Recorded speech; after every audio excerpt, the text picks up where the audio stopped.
Bonsoir. Au-delà d'avoir été directeur de l'école de la guerre, vous êtes ingénieur, docteur en histoire, diplômé d'études supérieures. On vous a connu enseignant à Sciences Po, à HEC.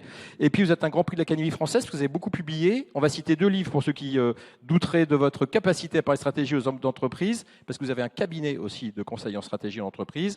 J'avais retrouvé chez De Noël Visez le sommet pour réussir, devenez stratège. Et puis Devenez leader chez Odile Jacob. Comme ça, pas de jaloux. Il y a beaucoup de livres, il y a au moins des éditeurs. C'est à vous, on vous retrouve ici dans 40-45 minutes. Merci. Merci à vous. Merci, messieurs les présidents, de m'avoir invité à exprimer mes convictions. Moi, je suis un homme de conviction, j'aime bien les exprimer. C'est toujours un plaisir de pouvoir le faire devant un public aussi choisi. Alors, ce que vous avez dit, c'est bien, mais vous n'avez pas dit l'essentiel. C'est-à-dire qu'au fond, moi, ma seule légitimité à vous parler, c'est d'avoir été soldat. Moi, je suis soldat. J'étais 40 ans soldat, et au fond, tout ce que je vais vous dire, ça vient du métier que j'ai pratiqué. Alors, je ne sais pas si vous voyez ces gens-là. Et alors, je dois vous dire, il y a un certain nombre de dames ici, et je vais leur faire un peu peur.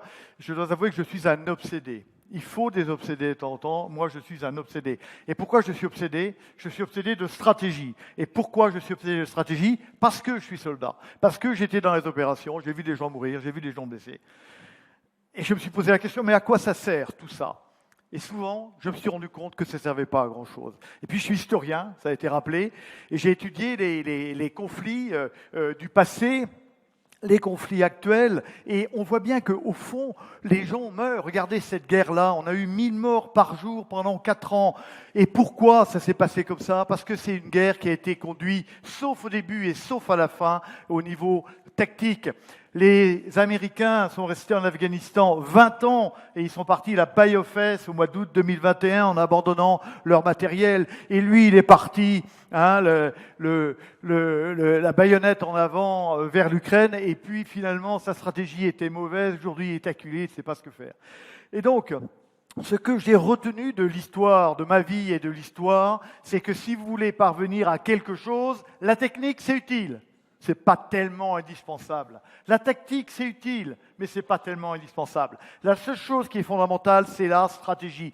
Et pour arriver à faire une entreprise durable, eh bien, il faut une stratégie. Et je crois que c'est à ce titre-là que je peux vous parler. Alors moi, je ne vais pas vous parler de durabilité, mais je vais vous parler de stratégie. Alors souvent, on se dit, mais la stratégie, c'est quoi? C'est un peu compliqué. Oui, c'est forcément un peu compliqué, mais au fond, ça ne l'est pas. Ça ne l'est pas tellement. Moi, j'aime bien commencer cette conférence par cette phrase de Saint-Exupéry qui dit l'essentiel, l'avenir, on ne le connaît pas. Donc, on ne vous demande pas de le prévoir, on vous demande de le vouloir. Il faut vouloir l'avenir. Et le stratège, c'est quelqu'un qui veut l'avenir. Ce qui veut dire d'abord que si on ne sait pas où on veut aller, eh bien, on n'ira nulle part. Finalement, on ira à droite, on ira à gauche.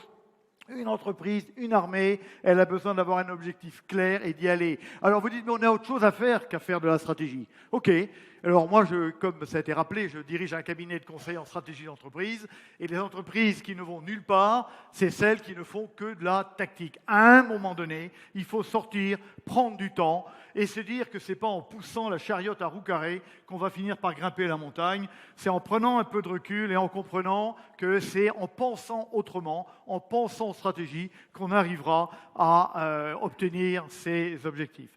Alors, je voudrais faire quelques détours pour parler de stratégie et je voudrais prendre d'abord des exemples de sport parce que le sport, ça apporte plein de trucs. Ça apporte plein de trucs et partons de la voile d'abord. Imaginons, alors pour être franc, la stratégie, moi je ne sais pas exactement ce que c'est. Et pourtant, j'ai dirigé l'école de guerre. L'école de guerre, c'est l'école où on forme les grands stratèges militaires. C'est la plus haute école de formation des militaires en France. On cherche à les transformer en stratèges. Ça a été rappelé, j'ai enseigné la stratégie 13 ans à Sciences Po et HEC, j'ai arrêté cet été. Et la stratégie, je ne sais pas exactement ce que c'est. Pourquoi?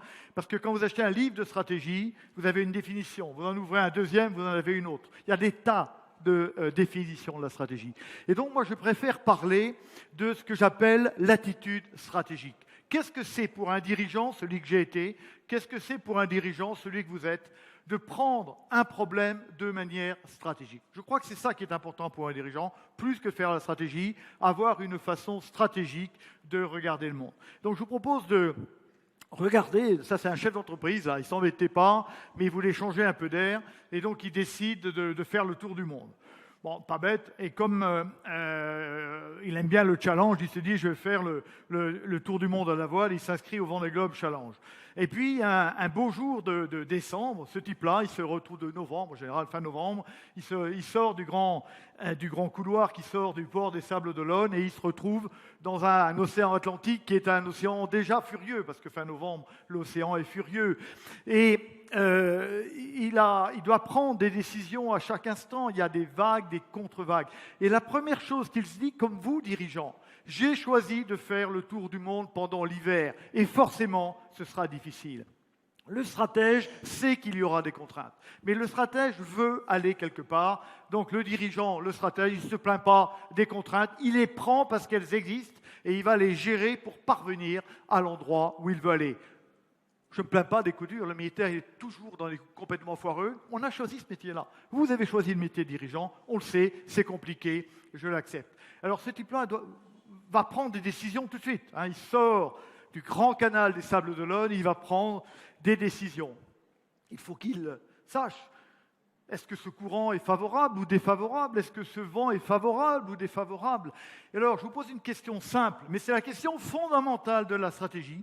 Quel est l'élément fondamental qui lui permet de dire ceci est un courant favorable ou ceci est un courant défavorable? Quel est l'élément fondamental qui lui permet de juger des circonstances? Parce que le stratège est quelqu'un qui, voulant aller quelque part, doit en permanence juger des circonstances. Alors, à partir de quoi? Quel est l'élément fondamental qui lui permet de dire ce vent m'est favorable ou m'est défavorable? Je vous écoute. Comment?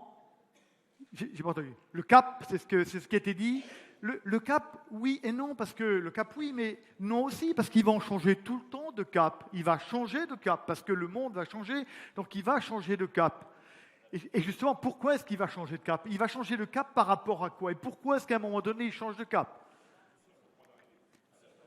Monsieur le Président, vous avez parfaitement raison, c'est son point d'arrivée. Lui, qu'est-ce qu'il veut faire? Il veut arriver vivant aux Sables d'Olonne dans 3 mois. Et toutes ces décisions sont construites autour de cette volonté. Et à partir de ça, il peut faire de la stratégie.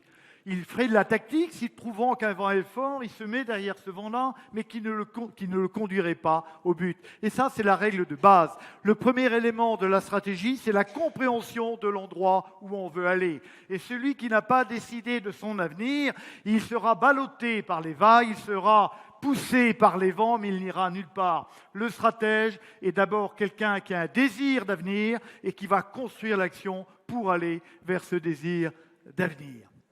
Deuxième question. Est-ce que vous croyez que quand il quitte les Sables d'Olonne, ce type-là, il a un plan ou il n'a pas de plan? Plan ou pas plan quand je quitte les Sables d'Olonne? Je vous écoute. Monsieur dit plan, madame dit plan, tout le monde dit plan. Est-ce que c'est vraiment un plan qu'il a, le gars? Il a des idées, mais il n'a pas un plan. Il n'a pas un plan. Alors je joue sur les mots, mais il n'a pas un plan au sens de l'architecte. Parce qu'il, l'architecte, il a des tas de choses qui sont à peu près sûres. Lui, dès qu'il a quitté les Sables d'Olonne, tout devient incertain. Donc, beaucoup plus qu'un plan, il a un projet. Et en stratégie, on ne peut pas avoir de plan stratégique. Au fond, c'est quasiment un oxymore. Le stratège a un projet qui est d'aller avec ou malgré les circonstances, vers son désir d'avenir, et il va, j'ai entendu le mot tout à l'heure, il va s'adapter en permanence. Si j'imagine que le plan me protège de l'incertitude, j'ai juste tort. Et comme le capitaine Schmitt, qui en 1912 tenta de traverser l'Atlantique avec un très joli bateau, vous vous en rappelez, il est le Titanic, et lui, il avait un plan, le capitaine Schmitt. Il n'a pas traversé l'Atlantique parce qu'il n'a pas changé de route et il s'est planté. Donc le stratège, il n'a pas de plan, il a un projet dont il sait qu'il va devoir l'adapter. Deuxième ou dernière question, ou avant-dernière question sur ce skipper, est-ce que l'élément essentiel pour prendre ses décisions, et ça c'est vrai en stratégie, c'est le désir d'avenir. Et quel est le deuxième élément par rapport auquel le stratège prend ses décisions? Il y a des tas d'éléments, mais il y a deux éléments qui sont essentiels et qui sont d'ailleurs les raisons pour lesquelles un dirigeant est obligé, au fond, s'il veut être plein de succès, de rentrer en stratégie. Quel est le deuxième élément de prise de décision du stratège? Comment? Son moteur. Son routeur. Non, le routeur, c'est lui qui va en décider et puis il va avancer. Est-ce que cette course-là, c'est une course en solitaire, mais qu'est-ce qu'il y a sur l'océan avec lui? Il y a d'autres. C'est une compétition. Vous êtes tous en compétition. Ce qui fait que le deuxième élément fondamental de la stratégie, c'est l'autre. Je décide en fonction des éléments, mais je décide en fonction de ce qu'ont décidé les autres. Et oui, en stratégie, je fais du benchmarking, mais je n'en fais pas pour faire comme les autres, mais au contraire pour trouver des solutions. Ceux qui gagnent ces courses-là, ce n'est pas ceux qui font comme les autres, c'est ceux qui, à un moment donné, savent ce que font les autres, prennent des paris et avancent. Les deux éléments fondamentaux de la stratégie, et c'est pour ça qu'on entre en stratégie. Parce que s'il n'y avait pas d'autres, alors on appliquerait le plan. Mais comme il y a des autres qui vont chercher en permanence à faire en sorte que le plan ne marche pas, je dois faire de la stratégie. Ça fait un paquet de temps que j'écume les plateaux de télévision. Alors au début, on me dit dans les opérations que la France en sait, mais mon général, je ne comprends pas. Ça fait déjà 2 jours que vous faites la guerre, elle n'est pas gagnée, mais vous devriez avoir un plan quand même. Qu'est-ce que je dis? Évidemment, j'ai un plan. Et il se trouve que l'ennemi en a un, et que le plan de l'ennemi, c'est de faire en sorte que mon plan ne marche pas. Et donc, le deuxième élément essentiel, c'est évidemment l'autre, comme pour les chefs d'entreprise, la concurrence. Et puis, il y a un moment de bonheur pour ce type-là, c'est quand il va arriver à nouveau près des Sables d'Olonne, et là, tout d'un coup, il va voir la terre. Il va voir la terre. Alors là, il est content. Et pourquoi il est content? Parce qu'enfin, il va pouvoir faire un point clair. Parce qu'il y a un point qui ne bouge pas, il est sur la terre ferme. Et ça dit quelque chose. Ça veut dire que je ne peux pas dire je pars des Sables d'Olonne, j'arrive aux Sables d'Olonne et je ne fais jamais le point.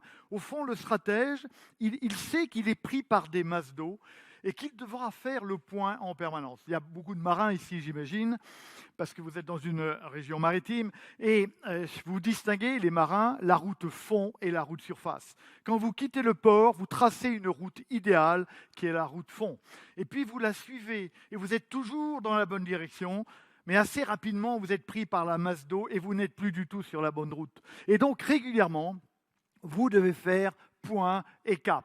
Puis vous voyez que vous avez été décalé, ce n'est pas de votre faute, mais c'est les éléments de la route parfaite que vous avez tracée. Je fais point et cap, et je retrace soit une route qui me ramène sur la route idéale que j'avais tracée, soit je trace une nouvelle route qui me ramène vers mon point final. La stratégie, elle est point et cap. J'ai un point de départ, j'ai un point d'arrivée, je suis en compétition, et régulièrement j'ai des amers à partir desquels je me recale parce que rien ne va se passer comme j'avais prévu que ça se passe. Alors, quand je vous parle évidemment de la course du Vendée Globe Challenge, je vous mens un tout petit peu parce que ce n'est pas la bonne image du stratège.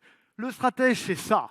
Le problème, c'est la course en équipage. Vous dirigez tous des entités stratégiques, c'est-à-dire des rassemblements de femmes et d'hommes. Et si ces gens-là ne veulent pas, eux, n'ont pas envie, eux, d'aller où vous voulez aller, vous aurez beau être extrêmement intelligent, eh bien vous serez incapable de parvenir au point où vous voulez aller. Et donc, le gars qui est derrière, là, il va gagner s'il est bon et vous êtes bon, mais s'il a transmis sa foi à l'ensemble de son équipage. C'est pour ça que depuis qu'on a cité 2 livres qui sont l'un de stratégie et l'autre leadership, moi je ne peux pas séparer le leadership de la stratégie.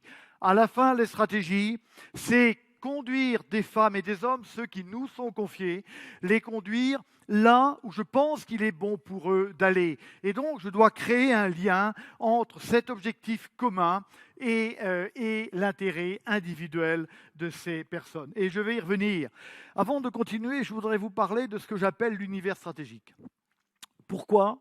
C'est un truc, alors, c'est pas moi qui ai inventé ça, mais enfin,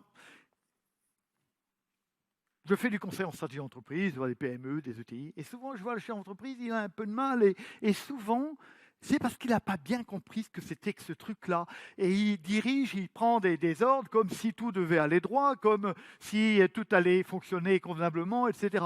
Il n'a pas bien compris ce qu'était un univers stratégique. Et tant que je n'ai pas compris ce qu'était l'univers stratégique, je me trompe sur la nature de la décision stratégique. Alors parlons-en un peu.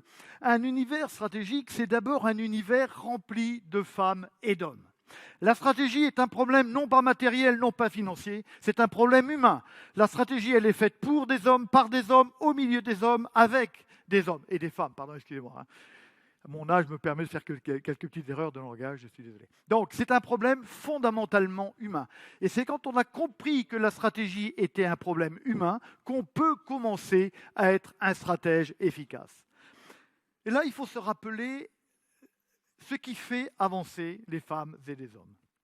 Ça, moi, j'ai fait pas mal de sociologie des organisations. Quel est le premier principe de sociologie des organisations? C'est que les femmes et les hommes avancent pour une raison essentielle. Vers où se dirige naturellement un être humain s'il est libre et s'il peut le faire? Il va vers où naturellement? Je vous écoute. Qu'est-ce qui va l'attirer naturellement? Pardon? Le plaisir, alors le plaisir, oui, peut-être le plaisir en fait partie, mais un peu plus largement, le confort. Au fond, ce qui fait marcher les femmes et les hommes, c'est leur intérêt personnel. Et ça, je crois que c'est intéressant de le comprendre, et c'est pour ça que vous êtes dirigeant. Et c'est pour ça que moi, j'ai été dirigeant.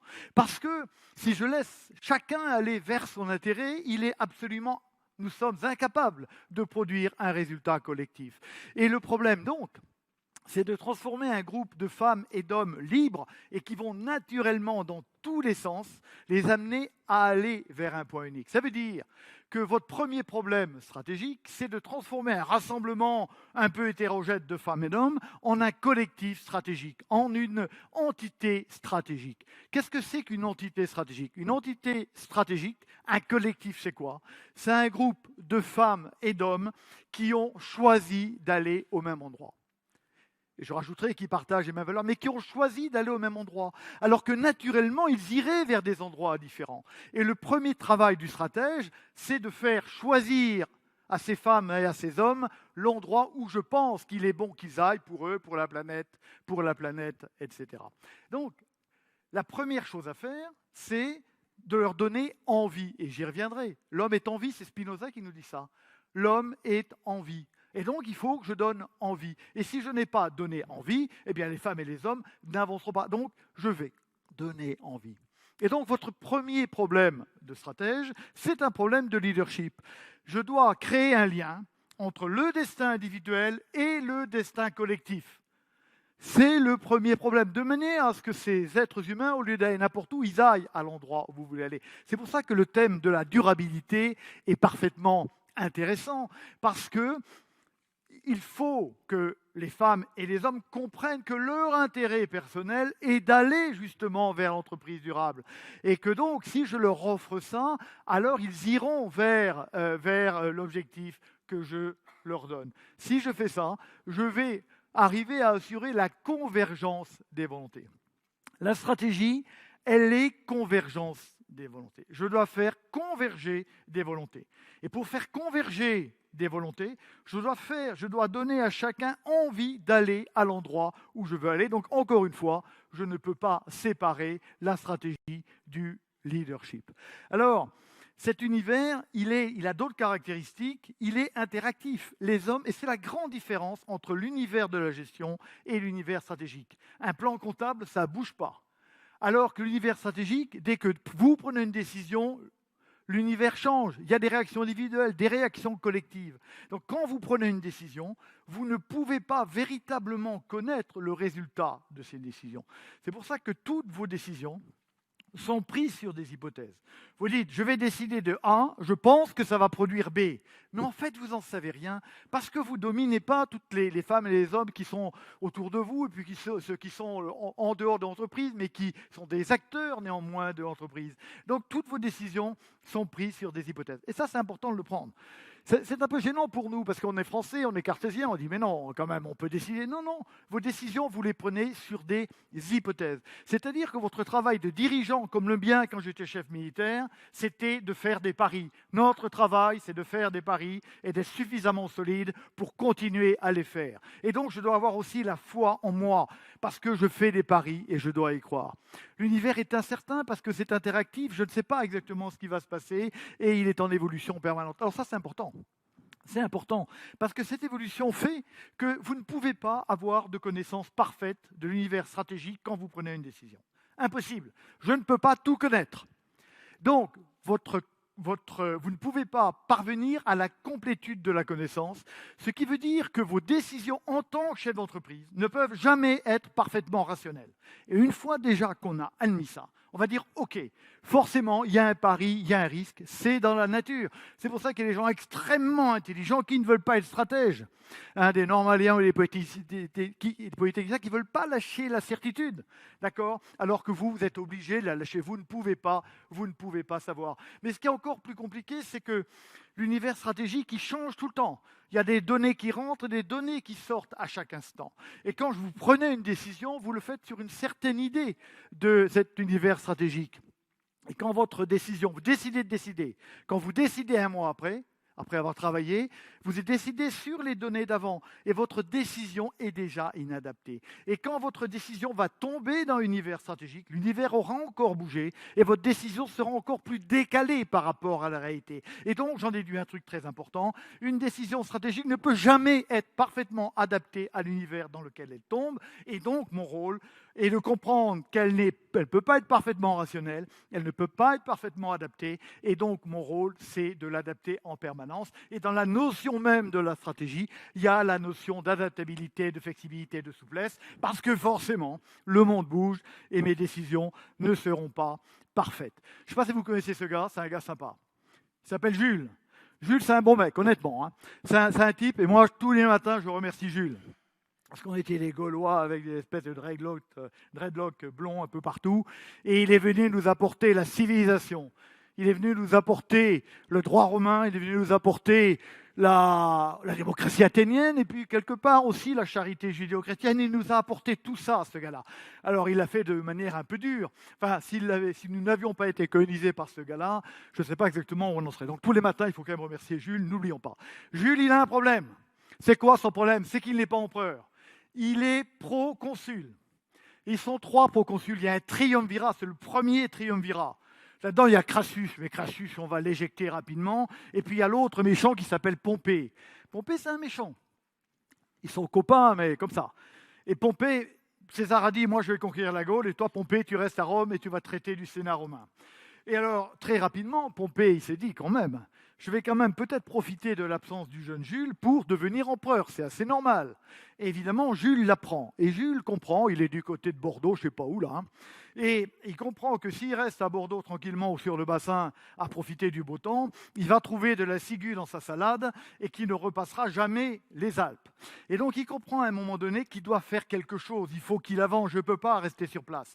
Et donc il prend sa légion, c'est la 13e légion, et il prend la grande transversale, 8 heures de train normalement quand même, entre Bordeaux et Marseille, et il continue à aller vers les Alpes, il traverse les Alpes, et il descend, il fonce vers Rome pour régler le problème de Pompée.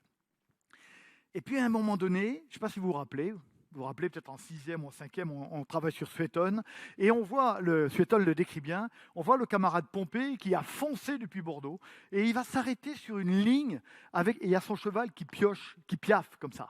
Qui piaffe, et il arrête, et tous ces légionnaires ne comprennent pas. Il dit, attends, César, c'est un chef incroyable, et puis là, il est en train de taper du pied sur place, il n'avance pas. Est-ce que vous connaissez le nom, c'est une ligne géographique qui existe, quel est le nom de la ligne sur laquelle César s'arrête ? C'est le Rubicon.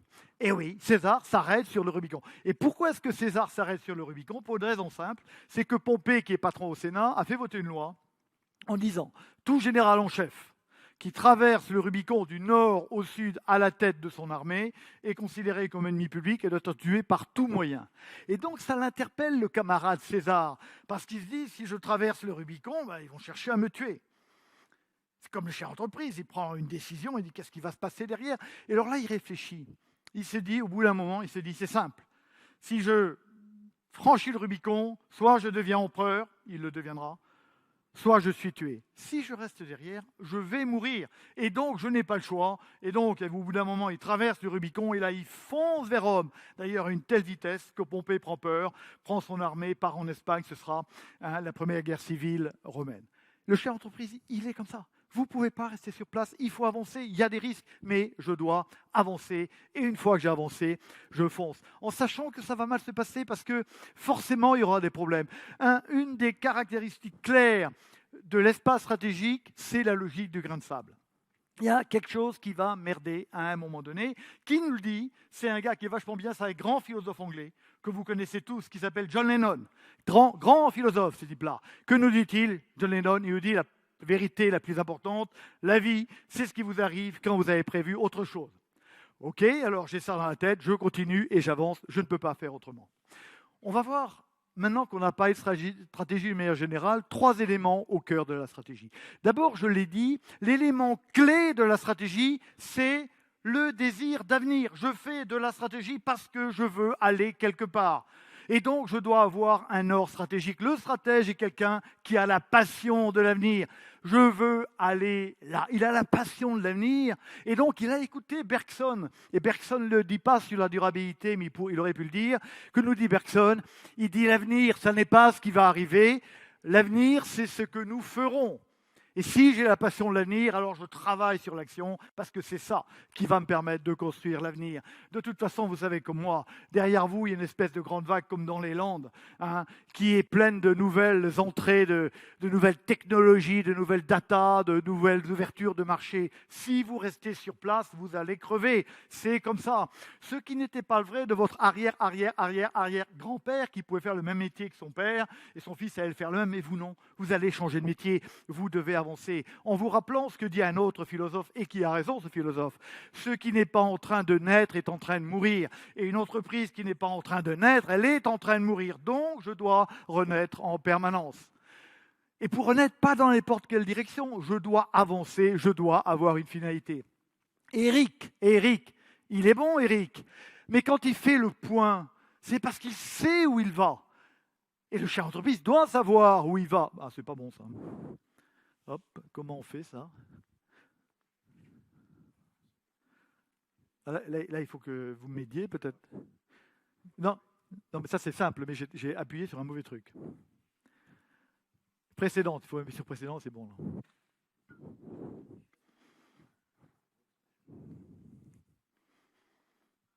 Ah, waouh, super. Bon, et donc, Eric. Il nous dit quoi, Eric? Il nous dit que toute stratégie est intentionnelle. Il y a plein de bouquins sur la stratégie. Il y a un seul point sur lequel tout le monde est d'accord. La stratégie est intentionnelle. Elle a une intention ou ça n'est pas une stratégie. Moi, je dis, la stratégie, elle a besoin d'un Mont Blanc. Pourquoi je dis ça? Parce que je suis pyrénéen. Je suis pyrénéen du côté de Luchon. Et j'ai fait plein de montagnes. Mais je voulais quelque chose de plus beau, de plus haut, qui culmine à 1400 mètres de plus que la Neto. Et donc, toute ma jeunesse, j'ai eu cette envie d'aller là-bas. Et donc, ça a dirigé, au fond, tout ce que j'ai fait dans toutes mes vacances d'été pendant au moins une décennie. Je voulais aller là-bas. Et je crois, j'y suis allé bien sûr, et je crois que dans une entreprise, on doit avoir ce Mont Blanc, là, cette idée qui va faire avancer les gens. Il faut cette ambition commune qui va permettre la convergence. Et cette ambition commune, elle doit être comme un aimant. Les gens sont comme des aimants. Ils doivent aller naturellement. Il faut qu'ils aient envie naturellement d'aller là-haut. Une entreprise, elle a un Mont Blanc. Et ça fonctionne si on en est convaincu. J'aime bien cette citation de Goethe. Il reste toujours assez de force à chacun pour accomplir ce dont il est convaincu. Je ne vais pas parler d'Ukraine, mais les Ukrainiens, là, ils sont dans une situation absolument impossible. Et pourquoi ils continuent à se battre? Parce qu'ils sont absolument convaincus que l'Ukraine doit vivre. Ils sont convaincus. Si j'arrive à convaincre tous mes collaborateurs que la durabilité, c'est ça, c'est là où il faut aller, alors ils vont s'engager. Mais ils doivent être convaincus. Nos soldats se battent pourquoi? Parce qu'ils sont convaincus que la France mérite leur vie éventuellement, que la liberté, leur vie mérite, leur liberté mérite la vie, leur vie éventuellement. Ils sont convaincus. Et c'est pour ça qu'ils le font. Donc mon rôle de stratège est de convaincre. Ah non, mais ça merde à fond.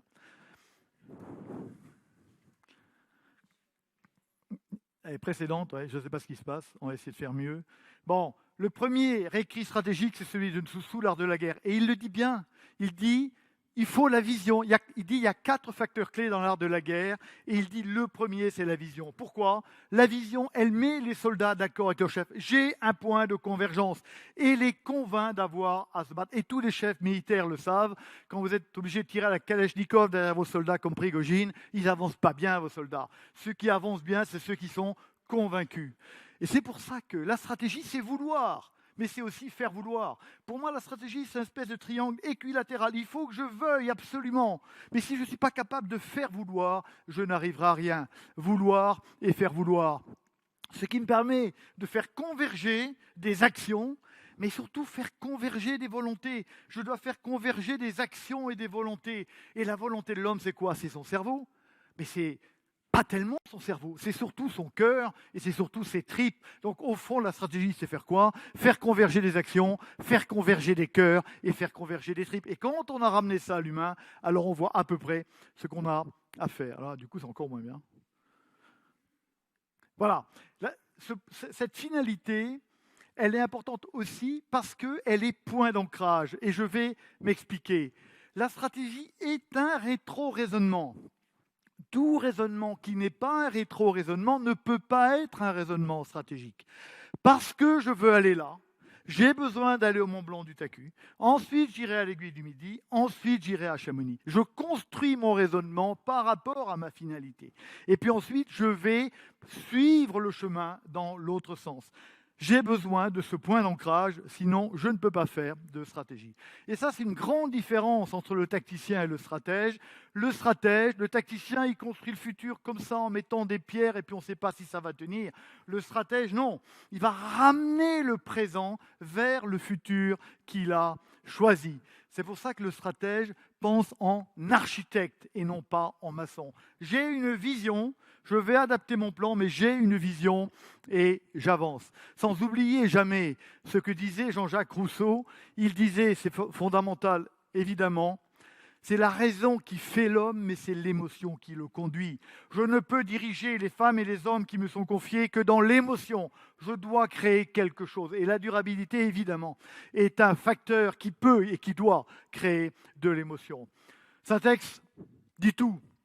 Écoutons ce qu'il nous dit. Si tu veux construire un bateau ou une belle entreprise, ne rassemble pas tes hommes et femmes pour leur donner des ordres, pour expliquer chaque détail. Si tu veux construire un bateau, fais naître dans le cœur de tes hommes et femmes le désir de la mer. Ou alors en synthèse, un homme de synthèse formidable, c'est Napoléon, qui dit « J'ai gagné mes batailles avec le rêve de mes soldats ». Il dit ça à Sainte-Hélène, quand il dicte ses mémoires à Las Cases. Et puis derrière, la phrase, c'est quand le rêve de mes soldats s'est noyé dans le sang, des centaines de milliers de soldats que j'ai fait mourir à Iéna. À Iéna, il y en a plein qui sont morts. À Eylau et à Austerlitz. Alors, le rêve est mort et j'ai perdu mes batailles. Mais cette phrase est formidable. Je gagne mes batailles de chef d'entreprise avec le rêve de mes collaborateurs. Le deuxième élément fondamental de la stratégie, c'est la dialectique, puisque la stratégie, elle est vouloir quelque chose malgré ou avec les autres. Donc le stratège est quelqu'un qui a la passion des autres. Je m'intéresse aux autres, j'ai le goût des autres. C'est pour ça que le stratège n'est pas forcément sympathique, mais il est toujours empathique. Je suis capable de comprendre ce qui se passe entre deux oreilles de mes clients, de mes concurrents, de mon président, etc. Il est empathique, il est capable d'aller lire à l'intérieur. L'autre est la condition de la stratégie. Encore une fois, s'il n'y a pas d'autre, je ne fais pas de stratégie, je fais de la technique. Le gars qui fait le tour du monde à la voile tout seul, il ne fait pas de stratégie, il fait de la technique de voile. Je fais de la stratégie parce que je suis en compétition et que je joue avec d'autres volontés. Alors les autres, vous les connaissez, les concurrents, les fournisseurs, les banquiers. Ceux qui peuvent vous virer, il n'y a que 2 catégories, les clients et les actionnaires. Si vous n'intéressez pas à ce que veut le client, ce n'est pas très bon. Si l'actionnaire, vous êtes à 180 degrés, ce ne sera pas très bon non plus. Donc il faut bien comprendre ce qu'ils veulent. D'accord ? Et puis il y a l'interne. Il y a l'interne. Et dans votre cas, dans notre cas aujourd'hui, c'est intéressant.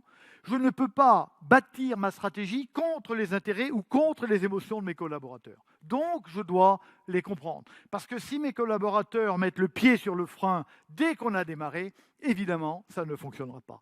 Alors, Tous ces gens-là, on l'a vu, ils ont une volonté, ils ont des intérêts différents et ils sont libres parce que l'homme est libre, c'est sa caractéristique essentielle. L'homme est condamné à être libre, nous dit Sartre, et c'est évidemment vrai. Mais ils ont deux autres caractéristiques, ils sont dynamiques. Les autres vont quelque part. Et quand je fais de la stratégie, je le fais par rapport à un compétiteur, mais pas pour le gagner la bataille là où il est, mais pour gagner la bataille dans 2 ans quand il aura bougé. Et donc, je dois bien me poser la question de savoir ce qu'il va faire pendant les 2 ans ou les 3 ans qui constituent le cadre espace-temps de ma stratégie. Et puis, il est réactif. Il est réactif. Dès que je fais quelque chose, l'autre va changer. Le concurrent va changer, Et je dois donc, dans mon raisonnement stratégique, réfléchir à ce que l'autre va faire dans le cadre espace-temps de ma stratégie, réfléchir aussi immédiatement aux réactions qu'il va avoir. Et donc, le stratège réfléchit à l'autre, à sa réaction et à sa contre-réaction à lui. Après, on ne peut pas aller tellement plus loin parce que c'est compliqué, mais ça, en tout cas, on doit y penser. En se rappelant cette loi éternelle de Clausewitz, grand stratège, une des lois les plus importantes de la stratégie militaire, mais de la stratégie d'entreprise. Je ne suis pas mon patron. C'est l'autre qui est mon patron. Chaque concurrent fait la loi de l'autre. Et donc, moi, je dois être en permanence prêt à réagir. Ce n'est pas le plan qui va me protéger de la loi de l'autre, parce que je vais subir la loi de l'autre. Et je dois le réfléchir comme quelqu'un d'intelligent. Nier la volonté, nier l'intelligence des concurrents, des clients, etc., c'est nier, c'est violer l'axiome principal de la stratégie. Et il faut faire comme au jeu de Go. Comment on joue au jeu de Go? On ne sait pas ce que jouer, on se pose toujours la question, qu'est-ce que mon concurrent peut faire maintenant de plus intelligent? Et je joue toujours par rapport au meilleur coup de l'autre, celui qui me ferait le plus mal, et ça me permet d'aller trouver les coups qui sont pour moi intéressants. Le troisième point, c'est le rendement. Alors, je ne suis pas venu, je n'en ai pas encore parlé. Les 2 axes essentiels de la stratégie, c'est le désir d'avenir et les concurrents. Mais derrière, j'ai un problème de rendement. Pourquoi ? Parce que vous n'avez pas tout le temps, tous les moyens disponibles. Et donc, ça donne une caractéristique du stratège. C'est que le stratège est quelqu'un qui ne peut pas perdre son temps, qui ne peut pas perdre son argent, et qui donc a la passion de l'essentiel. C'est pour ça aussi que le stratège n'est pas un homme de détail. Le stratège est un homme de synthèse. Il arrive à voir ce qui est essentiel, trouver la quintessence moelle à l'intérieur. Voilà, c'est là-dessus que je dois jouer. Le problème, c'est que tous les matins, René Char parle. Il dit, ouais, il y a ce qui est important, mais il y a tout le reste, et tout le reste, ça me bouffe mon temps. J'arrive le matin, j'ai 100 mails dans ma boîte à mails, et je dis, bon, aujourd'hui, je vais faire mes mails, je ferai de la stratégie demain. Seulement le lendemain, c'est exactement pareil. Donc, à un moment donné, comme avec la chariote à roue carrée, je m'arrête, et je pense à l'essentiel. Contrainte de ressources, posez la question à Zelensky, les vôtres, c'est pareil. Pas assez d'argent, pas assez de temps, pas assez de ressources humaines. Donc, votre question est toujours ça. Moi, stratège, ma question essentielle, où dois-je mettre les maigres ressources dont je dispose pour qu'elles produisent l'effet maximal? Alors, il faut bien que vous déterminiez l'essentiel. Là, je vais vous donner l'outil que nous utilisons, nous militaires, armée de terre, armée de l'air, marine, toutes les armées de l'OTAN avec des noms différents utilisent cet outil. Cet outil s'appelle l'effet majeur. Et je vais expliciter. C'est-à-dire que je distingue bien l'objectif du petit plus qui me permettra d'y arriver, et je m'explique. Qu'est-ce que c'est que l'effet majeur? C'est la condition nécessaire et suffisante pour parvenir au résultat. Évidemment, je donne un exemple. Je ne peux pas rester où je suis le 11 septembre 2023 parce que je vais crever, noyé sous la vague qui va arriver. Et donc, je me donne un objectif. Et la stratégie, c'est me donner un objectif, puis rétro-raisonner le chemin qui me permettra de partir d'aujourd'hui pour aller là. Alors, prenons cet exemple-là. Mon boulot, c'est de mettre ce caillou-là, ici. Ceci est une montagne. Je n'ai pas le droit de passer sous la montagne et je n'ai pas le droit de contourner la montagne. Alors, quel est l'effet majeur? Quelle est la condition nécessaire et suffisante pour que j'aie rempli ma mission? Alors, tunnel, impossible. Je n'ai pas le droit de le contourner ni de faire un tunnel. Il faut évidemment que le centre de gravité de mon caillou ait dépassé d'1 millième de millimètre le sommet. D'accord? Et là, j'ai gagné. Donc, mes OPEX et mes CAPEX, je ne les mets pas là, je les mets là. Pourquoi c'est important pour nous? Pourquoi on est obsédé par ça, nous, militaires? Parce que la mission, il faut la remplir. Mais je n'ai pas le droit de faire couler le sang d'un seul soldat français au-delà de ce point-là. Et donc, on va aller rechercher les 2 ou 3 points dont la combinaison va nous amener le résultat. Je n'ai pas le droit moral, pas vous, plus que nous d'ailleurs, parce que l'argent que vous ont prêté vos actionnaires, vous n'avez pas le droit de le dépenser en vain. Et donc, vous avez la nécessité d'aller chercher le point de plus grand rendement. Qui nous donne ça? C'est lui. Pourquoi? Parce que lui se bat toujours face à des troupes beaucoup plus nombreuses que lui. Toujours, parce que ces salopards, j'espère qu'il n'y en a pas ici d'anglais, disent on construise les coalitions, la première, la deuxième, la troisième, la quatrième, jusqu'à la 9e coalition. Et donc Napoléon se bat toujours face à des troupes plus nombreuses que lui. Il dit donc mon problème n'est pas d'être le plus fort, je ne serai jamais le plus fort. Mon problème est d'être le plus fort au bon endroit, au bon moment, et donc de trouver cet endroit-là. Alors vous pouvez appeler ça l'effet strike ou l'effet domino, ou alors vous pouvez appeler, comme c'est l'expression du camarade Xi, lui il parle de col stratégique. À un moment donné, plus personne ne pourra m'arrêter si je suis parvenu là. Et donc, ou alors les Américains parlent de tipping point, le point à partir duquel c'est irréversible. D'accord? Je ne vise pas le résultat, je vise ça et j'investis là. Vous connaissez cette dame-là? Une fille super, elle s'appelle Jeanne. Et Jeanne, elle est douée, cette fille-là, parce qu'elle entend des voix. Bon, elle entend des voix. Et ce qui est intéressant, elle va quitter Don Rémy pour remplir sa mission. Quelle est la vision de Jeanne? Pourquoi est-ce qu'il quitte Don Rémy fondamentalement? Quel est son but? Elle est tranquille à Don Rémy, elle garde ses moutons, et tout d'un coup, Dieu lui dit, non, allez, hop, tu fais autre chose. Qu'est-ce qu'elle veut? Elle veut virer, elle veut bouter les Anglais de France. Donc elle a une vision. Est-ce qu'elle peut le faire? Elle a 14 ans, 15 ans, elle est toute fraîche. Elle ne peut pas. Donc elle va se donner un effet majeur. Et c'est quoi l'effet majeur? Qu'est-ce qu'elle cherche à faire, elle? Parce que ça, elle peut le faire. Où elle va quand elle quitte Don Rémy? Elle va à Chinon. Et qu'est-ce qu'elle vient faire à Chinon? Elle vient dire au futur Charles VII, qui ne veut pas être roi parce que son père est fou et c'est Charles VI, tu dois devenir roi.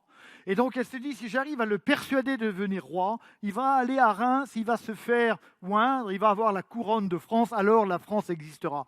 Et c'est exactement ce qui se passe. Finalement, l'histoire est plus longue que ça, mais finalement, le futur Charles VII va à Reims, et à ce moment-là, petit à petit, le bruit s'en répand, et en plus, il est passé en territoire ennemi, et les Français disent, s'il est passé par là, c'est que Dieu veille sur lui, parce que c'est impossible de passer en Champagne, qui est sous la coupe des Anglais à ce moment-là. Et donc, maintenant, la France existe, maintenant, les armées vont se regrouper, et ça vaut le coup. Et en quelques années, les Anglais seront bouteurs de France. Je donne cet exemple pour bien séparer, et c'est important en stratégie, l'objectif terme final de la réflexion sur l'élément qui me permettra d'y parvenir. En stratégie, je ne peux jamais aller directement vers l'objectif. J'ai une réflexion préliminaire qui consiste à trouver les 2 ou 3 actions qui me permettront... Oh merde! Il faut aller sur précédente. Hein.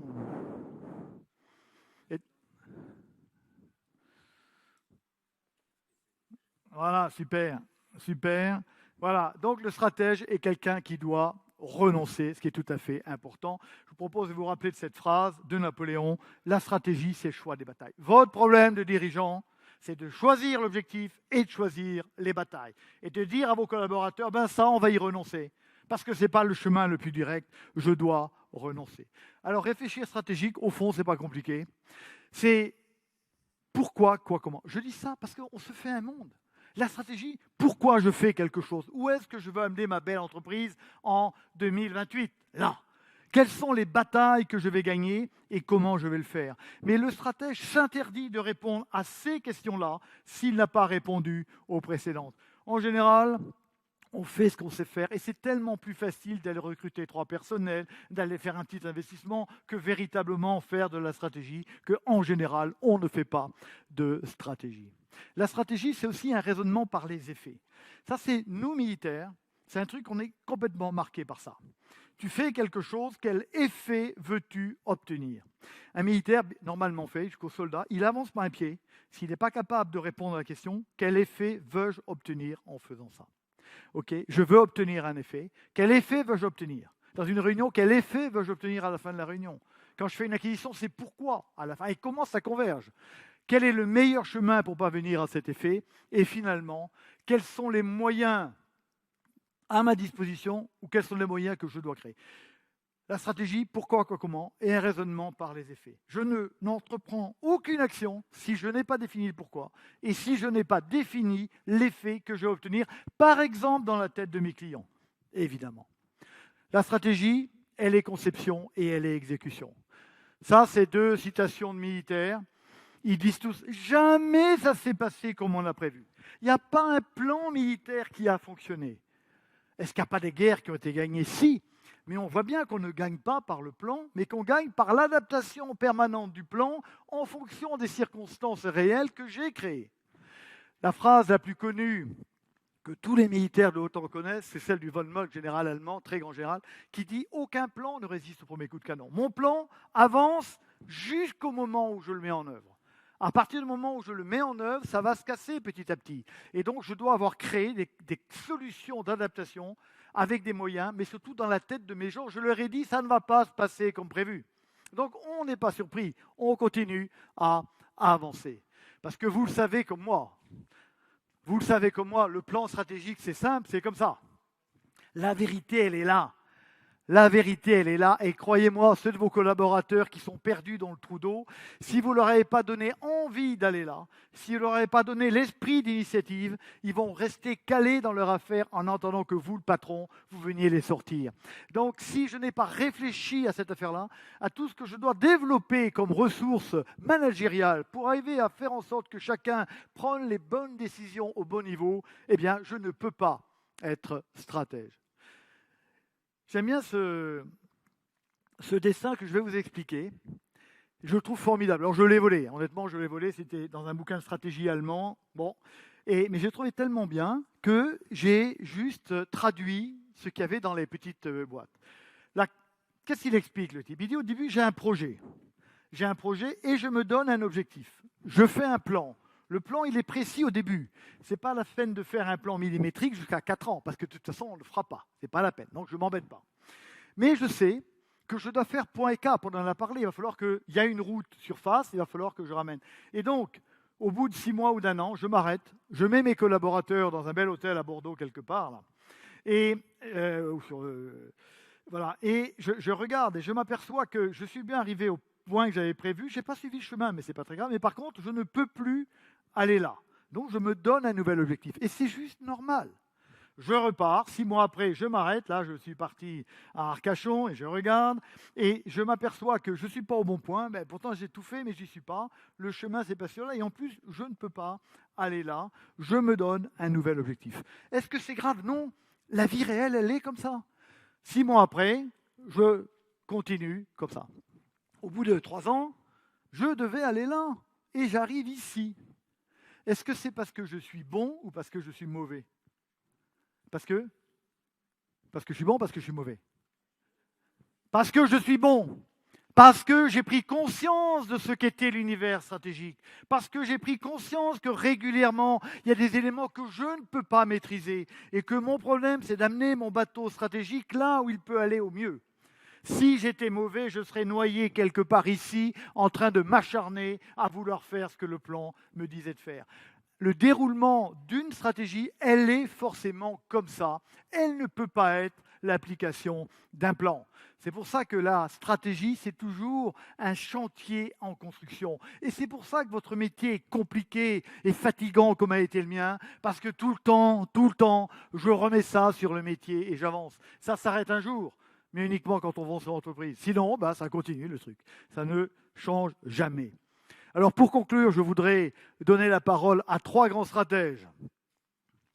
Foch, qui parle de Napoléon. Foch, très grand stratège. C'est lui qui gagne la Première Guerre mondiale, avec la bataille de la Marne, quand il est noté maréchal à partir du mois de mars 1918. Que dit-il? Infléchir les opérations à la demande de circonstances qui se révèlent à chaque pas, pour faire progresser sa stratégie de résultat en résultat, d'un pas lent et sûr, mais toujours dans la direction visée, vers l'objectif assigné à tous ses efforts. En conserver pour cela constamment la vision nette, je ne me laisse pas perdre, j'avance, quelque sinueuse et tortueuse que soit la route à pratiquer pour l'atteindre. Napoléon n'a jamais eu de plan d'opération, c'est quand même intéressant. Ce qui ne veut nullement dire qu'il ne savait pas où il allait. Il avait son but de guerre, son but final. Il marchait, fixant au fur et à mesure des circonstances les moyens d'approcher et d'atteindre ce but.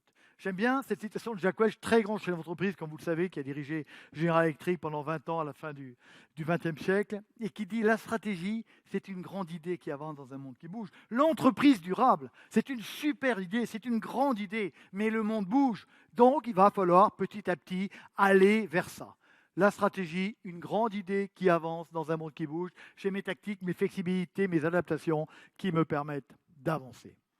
Alors, pour aller plus loin, comme vous l'avez dit tout à l'heure, il y a une possibilité. La stratégie, c'est vouloir. Alors, vous pouvez éventuellement, effectivement, lire mon dernier ouvrage que j'ai écrit avec Christine Kerdelan qui s'appelle « Viser le sommet pour réussir, devenez stratège ». On interroge un tas de grands stratèges, de grands chefs d'entreprise, 25, 29 d'ailleurs, et on leur dit qu'est-ce que c'est pour vous que la stratégie, et on essaye d'en tirer des synthèses. Comment on fait? Mais la stratégie, ça n'est pas que vouloir.